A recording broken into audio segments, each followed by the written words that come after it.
Hey everyone, Luca here with Remax Service First and another installment of The Way It Is. And this is an exciting installment because we're going to have Robert Hogue, who's the Assistant Chief Economist at RBC.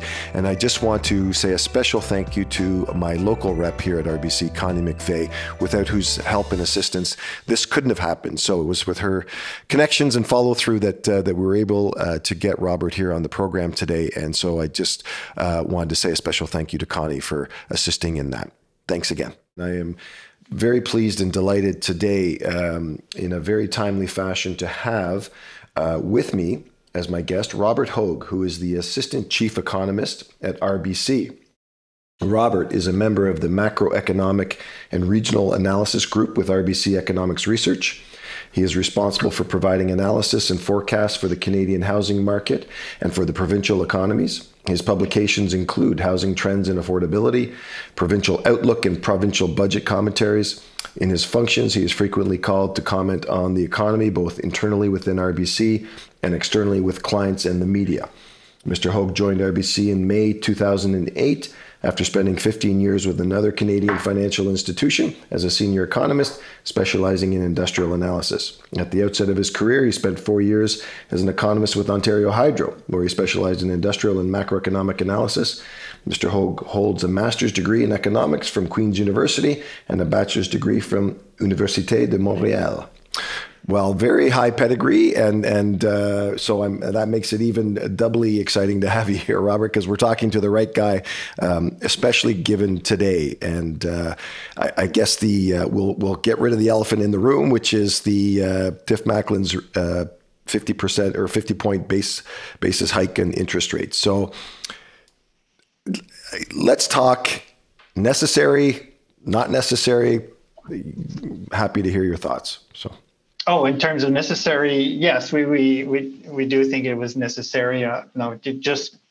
Anyone who's gone to the grocery store lately or fill up the gas tank, clearly inflation is an issue.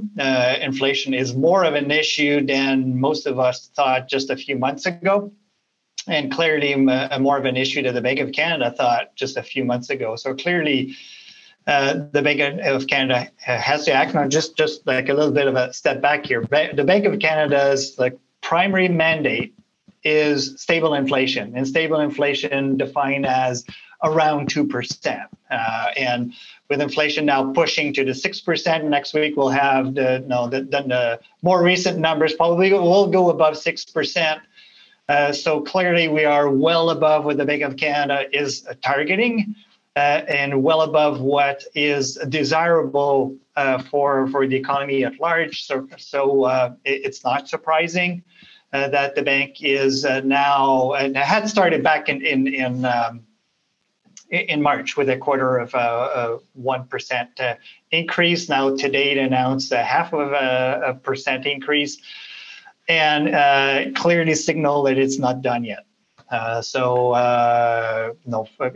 it probably has gone as far as saying it has to be in economist parlance here. It says close to neutral interest rates now, which the bank defines as somewhere between 2 and 3% for its policy rate by the end of this year. So clearly, we're looking at a good, at least another 100 basis points, another percentage point increase before year end. And so clearly, this is going to be a change. This is going to be a change for the housing market. It's going to be a change for many things. But clearly, anyone who has debt will need to, a mortgage that needs to be renewed. Their term is expiring soon. They're looking at the higher rates for the next little while here. So. Certainly, from where I sit, given what I do, I certainly understand the direct correlation between rising interest rates and the effect on the housing market, and we'll talk about that in a bit. Please explain to me and those lay people out there that will listen to this, what's the correlation between a rising mortgage rate or rising borrowing rates stemming the cost of fuel and groceries at a grocery store? Please explain that correlation to me. No, it's the economic conditions at large contributing to higher inflation, being manifested in different things, in the prices at the grocery store or at the gas station, or in terms of housing as well. We've seen home prices now going up significantly. We've seen that rent also in many parts of Canada is spiking in recent years. So these are all contributing to putting upward pressure on the cost of living. And those economic conditions, when typically inflation flares up when an economy is operating at capacity.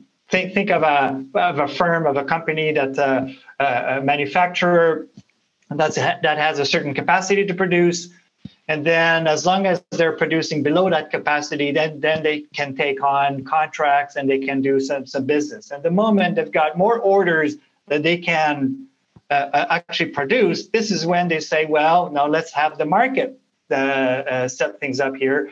We'll charge higher. If you want me to do your order, I'm going to charge you more because I need to make some choices. So these are sort of the conditions that lead to higher prices and therefore higher inflation.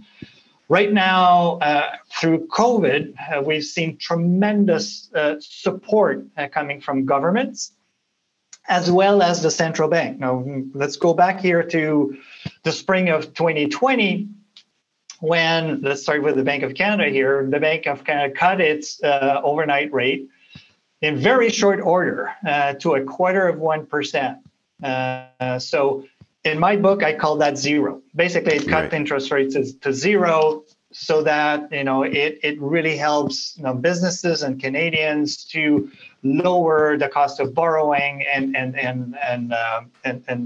the supporting the debt service, right? And then it lowers the debt service. On the government side, so on the fiscal side, the government's provided tons of support through various, remember CERB and other various measures to support, to help people weather this huge storm that from a health perspective, but also from an economic perspective. Now, governments shut down the large parts of the economies for a period of time. So to weather that storm, it put in a lot of funding in the system. And what we've seen is that it not only provided Canadians and some businesses enough to survive, but some have at the time when people couldn't spend quite as much because you couldn't travel, you couldn't go to restaurants for a while. So many Canadians ended up savings quite a bit.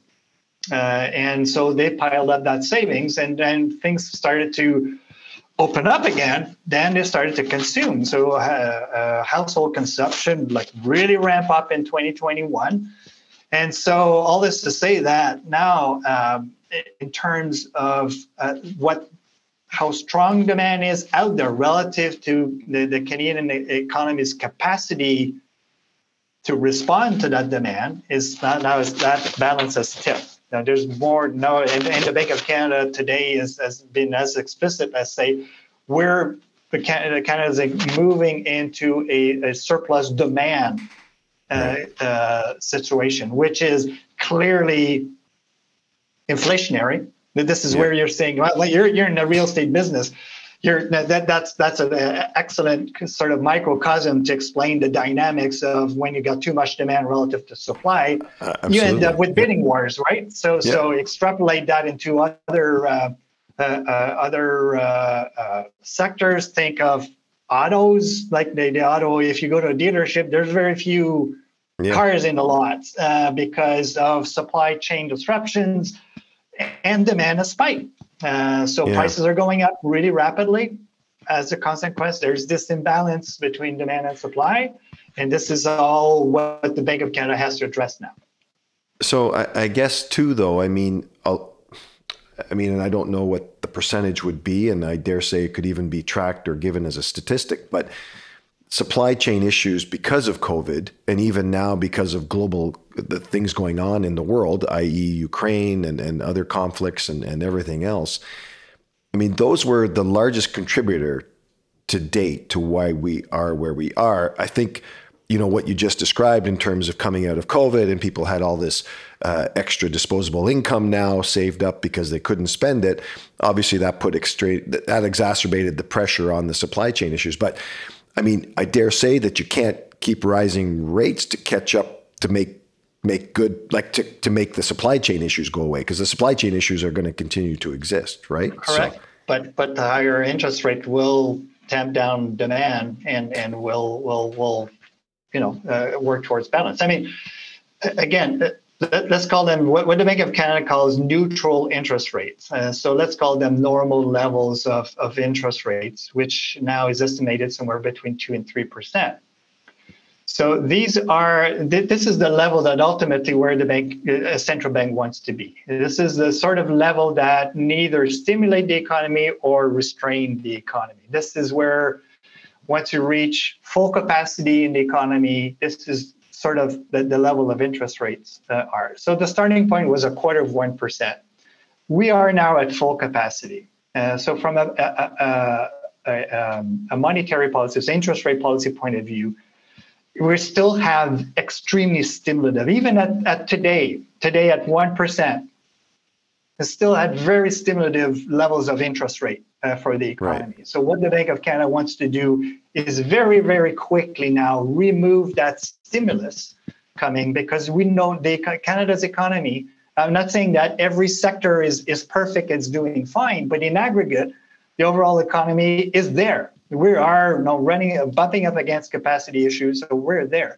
So there's no need for the monetary policy. So for the Bank of Canada, just continue to stimulate. It needs to remove stimulus. Now, let me again go back to neutral rate of interest rate. It means that it's not slamming the brakes here, at least not yet. Yes. Okay. So it wants to very quickly go back to levels that where we should have been a little while ago. So two questions. One is, given inflation, like you said, is I just checked, it was at 5.7%, so creeping at to 6%.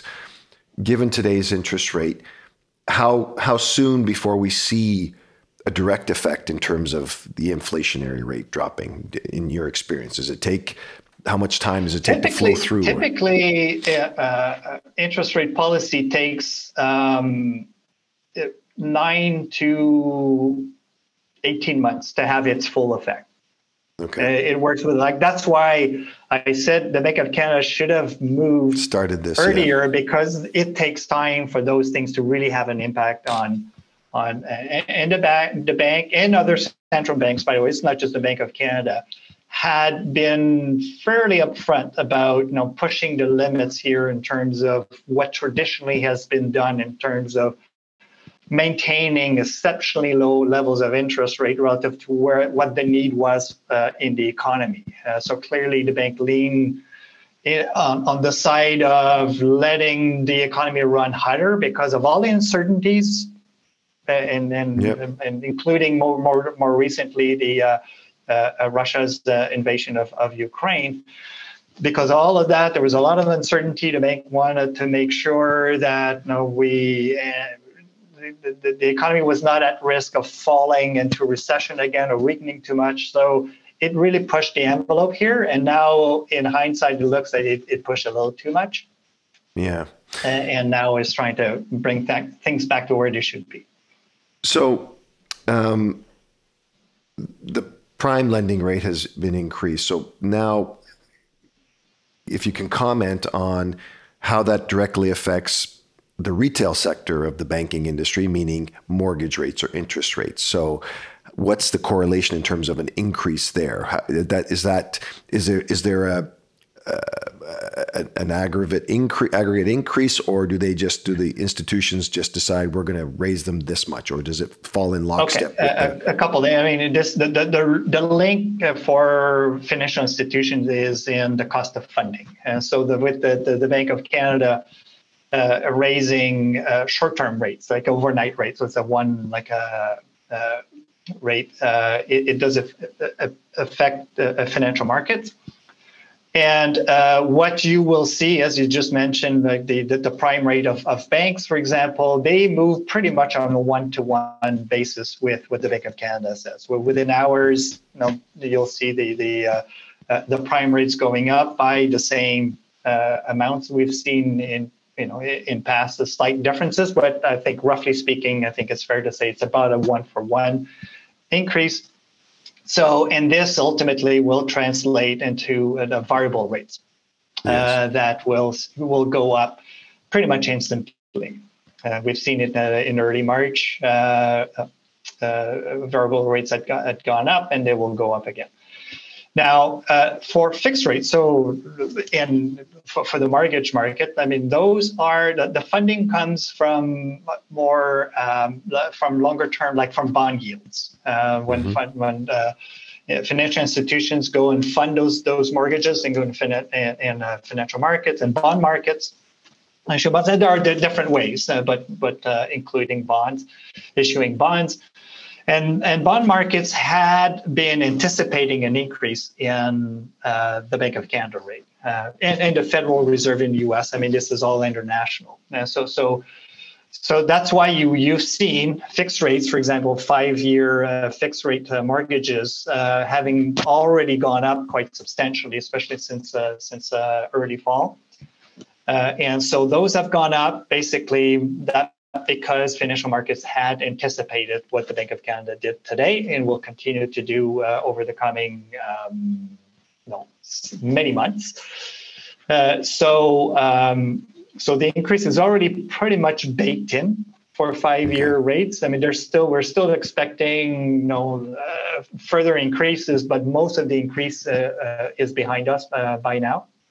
Okay. Unless financial markets begin to start to think that ending the Bank of Canada will not be done at 2% at the end of this year, might go even further, in which case those changing expectations will be reflected in bond yields moving up even further.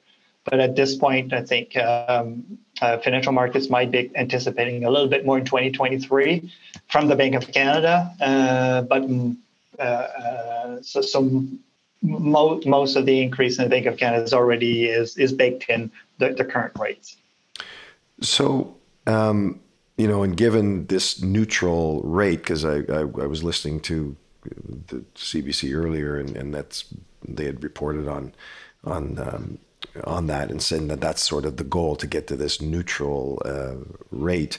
So, given we're at 1 and 2 is sort of 2 to 3 is the neutral territory, we're expecting then more increases over the next couple of quarters to get to 2 then, presumably by the end of 2022. We think the bank will move again. There's no meeting in May. Next one is in June. So we're expecting the bank to raise rates again. And then it meets again in July, and then in September. And then you see. So right now we think it's going to go now 1/4%. But in June, depending on where inflation numbers come up between now and then, it could move another 50. This is certainly not off the table, although our base case right now is going a bit more gradually at 1/4% for the remaining percentage point increase that we're expecting this year. Right. So let's tie this back into the housing market then, and housing affordability. And I guess I don't want to put you on the spot, but presumably you've got some opinions on the current situation in housing affordability. I know there's no silver bullet, but do you think the steps that were mentioned in the budget last week are going to help, or what do you feel could be, the better way to try to, get to a more affordable housing market, I guess, for those that feel that they're priced out of it? All right. Let's be clear here, especially in Kingston, it's not, things that got worse, but it's not the same kind of stress, affordability stress that we see in the GTA or even like Southern Ontario. A lot of parts of Southern Ontario are starting to really feel the affordability issues. Now, if your question is, can we see a world in Southern Ontario where housing is affordable? I mean, to buy a home becomes affordable? I think it would require price declines of for example, in GTA of 40 to 50%. It will not happen. So the quick answer to the question is, I don't see the GTA or many Southern Ontario housing markets becoming affordable in short order. I just don't see that. I think it will remain. Can affordability improve? Yes, I do. But it's not going to be instantaneous. It's going to take some time. The measures could play a role. And I'll think of some of the measures that were announced in the federal budget and the week before in Ontario with the non-speculation tax that was expanded throughout the province. Now, those will probably have some impact, but gradually over time. The measures announced especially were more excited about the focus on the supply side, which ultimately I think we think that this is the real issue. And so we're excited, but think that on the supply side, to build more takes time. So removing obstacles and encouraging municipalities to move more quickly and approve projects more quickly are definitely steps in the right direction, but there are no quick fixes. Back to affordability. In fact, I think with rising rates, mortgage rates in the coming months, I think ownership affordability is going to get worse. Because people are going to try to lock in or get in before anything else happens. And those coming in will have to borrow at a higher rate, and so for those buyers coming into the market are looking at a cost of financing that is going to be high at a time where prices have gone up incredibly over the past year. Do you foresee them doing anything with this, the rate for the stress test? I mean, I think it's around 5.25%. It's already showing up now. Because stress test, the rate, the qualifying rate is the higher of 5.25% or the client rate plus 2 percentage points. And if you are borrowing right now a 5-year fixed rate, you're looking at, I think last time I checked, it was around 350 or a little bit higher. So add 2 percentage points on top of that, you're above the 5.25. And the more it rises, the more the qualifying rate is gonna go up. So this is another reason why we think the demand is going to cool on a go forward basis. So to play kind of devil's advocate, I guess, and I mean, the government announced that they want to affect the supply side for housing, and they have this initiative to have more homes built. I mean, but doesn't that fly in the face of all these supply chain issues that we just discussed and the rising cost of materials and everything else? I mean, I mean, but I mean, I think people, and we would have been critical of governments that they had thrown in the towel and said, we're not willing to help municipalities change their systems and approaches and address some of the zoning issues that more and more we're talking about, because it doesn't matter what we say. there are labor shortages, especially in trade and construction trades, and there's tons of material shortages. So let's not do anything about it. And I think governments, rightly decided to move, even though there are some bottlenecks out there. Clearly, anyone in construction will confirm that. But I think it was still worth it for governments to do what they did. Yeah. Or to plan to do what they plan to do. Yeah. Well, and I mean, and again, I mean, I'm not throwing this particular government under the bus, because I think previous governments were guilty of it too. It's no different than the Bank of Canada having to have had started rate increases earlier. These guys governments have been sitting on their hands trying to not increasing the supply side for how there's been a housing shortage long before what we've experienced now. I mean, I've done this for 34 years, and the decrease in inventory and supply in housing is not a new trend. That's been ongoing and trackable for the last decade, if not longer. So it's not like there wasn't opportunities for them to do something prior to this either. So. Correct. I mean, and this is why it's about time that it becomes a focus. And there's a lot of regulation over time that became, I call it red tape, or various rules put in place to limit urban sprawl and make sure that from an environment. I think that they all mean well. It's just, as you know, they pile up and they clog up the system, and this is where the part of it largely explain where we're at, is that builders will say it's going to take years and years to get a project being approved. So this is, I think it's welcome that there's a focus now. Okay, let's streamline the system. Let's address those issues. They're not quick fixes, but they'll help in the longer run. And I think those issues were really exposed through COVID, when demand just spiked. The demand really shot up, and suddenly you had and you drew down inventories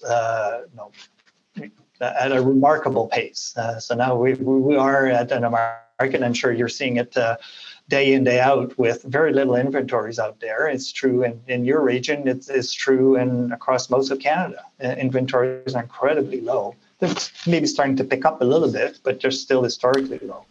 Yes, absolutely. And we're in the spring market now, where historically, you're right. We have seen last week there was quite a bit of a bump in inventory or housing coming on the market, which has been reflected. I mean, and that's what we're seeing here, is the instability or the unpredictability of what's happening out there in the world vis-a-vis, the specter of interest rate hikes. And now we have it, and the specter of what's happening across the world and rising prices and inflation, is because, we'll see there's no more rhyme or reason in terms of which properties will get offers on offer day, which ones won't, which ones will sell for, over 100,000 over asking, with literally, dozens of offers, and some don't get any, so it's really shifting sand right now, in terms of how we're doing our job and how we're trying to assess it. But keeping in mind that we're probably exiting an exceptional period, right? And you have to admit that the last couple of years,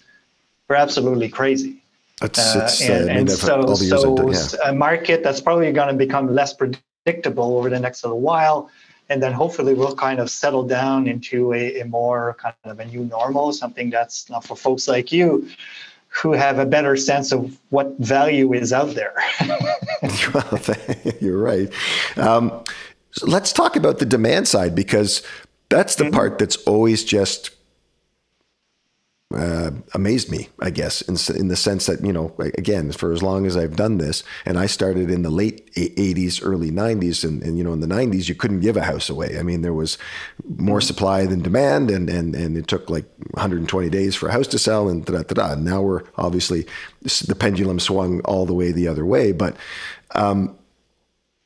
during COVID, and even now, and I've talked about this on previous podcasts, given immigration policies that I think are going to be coming forward, given immigration policies that are happening instantaneously because of the issues in Afghanistan, the issues now in Ukraine, Syria, there's still going to be demand. I mean, where do you see demand going, or do you have a finger on that pulse at all? I think, well, it depends. If you're talking longer term, the demand's going to keep going up for the very reason you mentioned from a demographic perspective. I think it's the government of Canada having increased its immigration target very substantially over the last half decade, and it will continue to increase up to over the next couple of years, all the way up to 450,000 in Canada.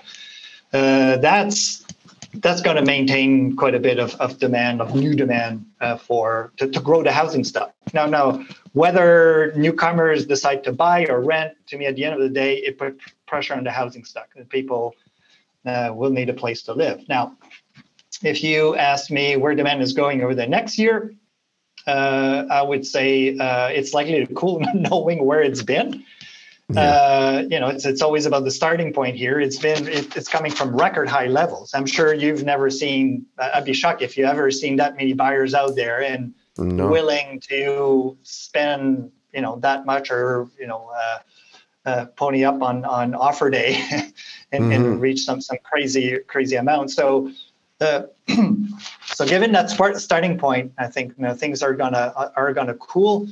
Also, I suspect that the anticipation of higher interest rate may have shifted some activity in time. We've seen maybe some sales that have taken place late last fall and early this year, that from buyers that were maybe originally thinking of buying this spring or in next summer because they fear of missing out, and also becoming increasingly clear that the interest rate would go up.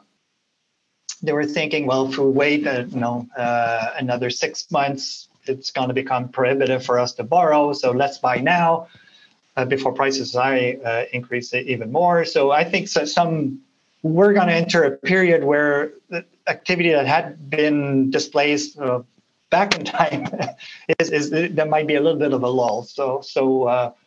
I'm not suggesting here a housing crash or anything like that, but it's just like from the levels that we started with, we're going to move something that's going to become cooler. Yeah. With those big packages, the big federal budget, I think is going to take time for a lot of people, a lot of folks in the market to digest it, to think through its implications. Remember, the 2017 Fair Housing Plan in Ontario, when the foreign buyer tax was first introduced. It was a lot of, I try to remember, I think there was like 30 points in there or something. It was a pretty big package. And at the end of the day, the impact was temporary. After like 9 months later, the market took off again. But I think the point to remember from that, I think the market does pause when there's some big changes in policy, and pause to digest it, to think through, and this is both from those retail buyers or those who plan to live, and it's the big decisions for them, and also for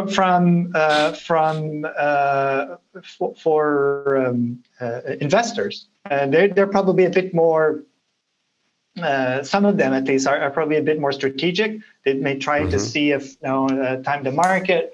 Maybe in your area, they're maybe a little bit more rational in their decisions. But in big markets, now some of the cap rates don't make sense. The prices that they're paying for. So clearly, those. I suspect a number of investors are going to say, "Whoa, okay, let's take a pause here. Let's take a time out. Let's see what where the market maybe that's going to shift." Even though the budget measures themselves may take a long time to really have an impact, just the sheer surprise of it might take people to pause. No, excellent point, because I think you're right. They have to sort of take a pause, assess it, digest it, and then it becomes a new normal again, right? Because then they hit the reset button, and then they decide how they may or they may not, right? Right. In the sense, like think of the fair in 2017, they kind of paused, and then they realized, nope, we're all good, and things took off again. Mind you, there was a time when immigration picked up too, and it is a whole pile of other factors as well. But I think I would give the market, maybe half a year to decide which way it's going to go, and it could decide that that game's over in many parts, and we're seeing now a bit more interest in Alberta, for example. So for those investors who could potentially go anywhere, they might decide, you know what, Halifax is the way. Now it's still, there's more to go in the Halifax market or in Calgary, Edmonton. So they might shift at the margin. So some may shift elsewhere. Well, and that's what at Kingston, we've been the beneficiaries of all of that. Like, I mean, you commented earlier about the GTA and never becoming affordable. I don't disagree with you. And that's where, in Kingston on a it may peter out a little bit now, but given everything we've just talked about, but there are still more out of town people buying in Kingston and other areas, Belleville, Brockville, these smaller communities because of affordability, simply because of affordability. Correct. Right? Yeah. And your relative affordability position doesn't really change, right? Even though your prices have gone up 30% year over year. So it was the same thing in Toronto, the same thing in Ottawa. On a relative basis, someone, say a young family thinking, okay, we want to buy a home. We're being priced out in GTA, starting to be priced out in Ottawa. We could work from anywhere. Kingston looks pretty good to me still. Well, absolutely. I mean, it's got a lot of benefits, which I've extolled in previous podcasts. But so I won't keep you. One last thing, and I think we'll close out on this, because you touched on it just a few moments ago, and because I have my own opinion, but everybody always asks me, well, because I have a lot of longtime clients that are in an older demographic, or even those not even in an older demographic, saying, oh, this is a bubble and it's going to crash and it's going to burst and everything. And I don't see that happening. I've talked about that in previous podcasts for a lot of the reasons we discussed today, that demand is going to stay fairly stable, if not increase. Supply is still going to stay relatively low. And I mean, I say to people, we'll see maybe more of a stabilization, like you've just addressed, in terms of this sort of cooling, if you will, or whatever, as people sort of reassess these interest rates, or maybe reassess their affordability in terms of should they jump in now or wait. But let's, and I tell people, let's put this into perspective now. We've had increases of 40 to 50% in certain areas of appreciation.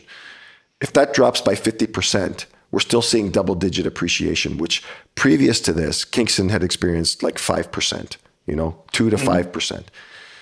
Anyway, sorry, I maybe I answered my own question, but I'd love to have you comment on this sort of burst bubble. I'm thinking along the same lines. I mean, just between you and me here, if there was a price correction, would that be a bad thing? In my book, it would not be. Given, I'm thinking for longer term, if the bar is too high for next generation of buyers, then it does create. I mean, it's not just from like a personal; it's a societal challenge, then intergenerational issues as well. So if there were some degree of correction in the market, personally, as an analyst, I would not necessarily cast it in a very negative doom and gloom kind of context and say, oh, the sky is falling, prices have gone down 10%. Really, I mean, if to your point, let's say prices fall 10%. It brings us back to October. Exactly. In terms of price level. And we're already at that point complaining how crazy prices were. So I would not necessarily, pass like a really doom and gloom judgment on that. And in fact, I would believe that it would be something that would be healthy for the market. it may serve some lessons for those who've done some careless, took some careless decisions. Yeah. And the markets need a certain degree of lessons so that people don't get carried away in the future. They understand prices, they go up over the longer term. They can go down as well. So just don't make stupid decisions or decisions you may regret later. Yeah. And I think what will be key in terms of what will happen to prices or the risk of a significant correction is how market sentiment is going to end up. If suddenly you have a critical mass of people thinking the market's going to crash, well, you know what? The market will crash. Yeah. No, fair enough. It's a self-fulfilling prophecy sometimes. Absolutely. Yeah. And it went the other way. We decided the other way. People fear of missing out. People thought. And many of that contributed to this, I'm hesitant to call it a bubble, but to a certain extent it is a bubble. People maybe inadvertently contributed to that bubble by accelerating, like what I talked about before, accelerating their decisions to buy because they thought if we wait another 6 months or a year, we won't be able to get in the market. Let's do it now. That inflated things. It's not just pure speculators, flippers. I mean, flippers are probably a factor in market, but probably a very, very marginal phenomenon. But it's the moment people think, hey, prices are going to go up another 20%, we need to buy now. Well, guess what? Prices are going to go up another 20%. Yeah, fair enough. So it works both ways. Yeah. Well, listen, Robert, I greatly appreciate your time, and I'd be remiss because I should have done this at the outset, and I'll do an intro and seam it into the beginning. But I have to thank my local representative here at RBC, Connie McVeigh, who was kind enough to connect us to get you onto the program, and I greatly appreciate her help and input in that, and I greatly appreciate your time and your insights. Thank you so much for being here today, and maybe we'll catch up on the tail end of this and have a recap and a review and see where we're at then. So yeah, that'll be fun. All right. Thank you, Robert. Have a great day. Okay. Cheers.